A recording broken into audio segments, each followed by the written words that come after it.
താജ്മഹൽ വിറ്റ ഒരാളുണ്ടായിരുന്നു, അതും 3 തവണ. താജ്മഹൽ മാത്രമല്ല, റെഡ് ഫോർട്ടും പാർലമെന്റും രാഷ്ട്രപതി ഭവനും വരെ ഇയാൾ വിറ്റു.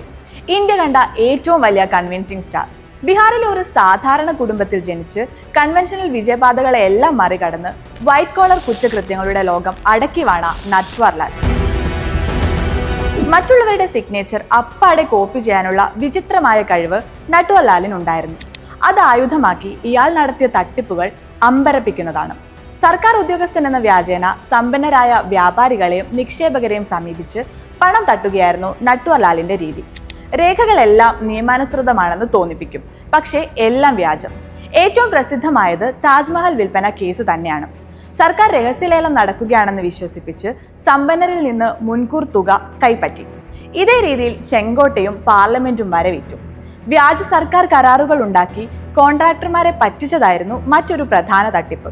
ഇതൊക്കെ ചെയ്തത് എന്തിനാണെന്ന് ചോദിച്ചാൽ അങ്ങനെ പ്രത്യേകിച്ച് മോട്ടീവ് ഒന്നും ഉണ്ടായിരുന്നില്ല.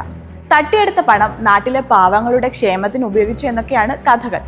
വിവിധ സംസ്ഥാനങ്ങളിലായി 8-9 തവണ അറസ്റ്റിലായി. പല ജയിലുകളിൽ ശിക്ഷ അനുഭവിച്ചു. പക്ഷേ ഒരു ശിക്ഷ പോലും പൂർത്തിയാകേണ്ടി വന്നില്ല. പോലീസിനെ വെട്ടിച്ച് കസ്റ്റഡിയിൽ നിന്ന് ചാടുന്നത് ഒരു ഹരമായിരുന്നു.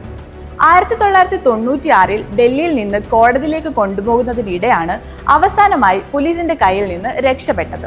തുടർന്ന് 2009 നട്വർലാൽ മരിച്ചതായി ഔദ്യോഗിക രേഖകളിൽ വന്നുവെങ്കിലും യഥാർത്ഥ മരണതീയതി ഇന്നും ഒരു നിഗൂഢതയാണ്. ഒരു സാധാരണ ഗ്രാമത്തിൽ ജനിച്ച മനുഷ്യൻ ആയുധങ്ങളും സേനകളും ഒന്നുമില്ലാതെ രാജ്യത്തെ ഏറ്റവും സുരക്ഷിതമെന്ന് കരുതുന്ന സംവിധാനങ്ങളെല്ലാം പറ്റിച്ചത് എന്തൊരു വിചിത്രമാണല്ലേ.